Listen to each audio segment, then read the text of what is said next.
मैले अझै 1-2-4 वर्ष 1-1.5 वर्ष अझै खेल्थेँ होला, तर मलाई 2-3टा कुराहरूले चाहिँ एकदमै मेन्टलमा असर गर्यो होइन। जुन अब मलाई चाहिँ यो अहिलेको चलेकै मन्त्रीहरू हुनुहुन्छ, मैले नाम दिएन होइन, उहाँको एउटा स्कुलमा गएँ म, मेरो बच्चालाई यसरी पढाउनु पऱ्यो, म आज यस्तो क्याप्टेन भइसकेर म उहाँको स्कुलमा धेरै पटकचोटि म जुनियर गेमहरू खेल्दाखेरि उहाँको स्कुलबाट चाहिँ खेलिदिइसकेको थिएँ र मेरो बच्चाहरूलाई पढाइदिनु पऱ्यो भन्दा आज एउटा टिम क्याप्टेनको बच्चाहरूलाई त फ्रीमा पढाउन सक्दैन, एकदमै कम, त्यही पनि हजुरको त्यो एनुअल फीहरूमा मात्रै डिस्काउन्ट अलिकति दिएर 20% दिएर उहाँहरूले अरू त लाग्छ भाइ यस्तै हो।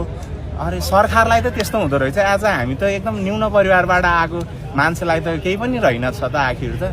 त्यो भए पछाडि त मैले सोच्नु बाध्य पऱ्यो त्यो भएको भएर चाहिँ। अनि एउटा त्यो कुरा, अर्को अब यही जुन खेलकै टाइमहरूमा पनि अब कति आफूले पाउने चिजहरू चाहिँ अब अर्काले पाउँदाखेरि होइन, त्यो चिजहरूले पनि मलाई एकदम मनमा असर पार्यो।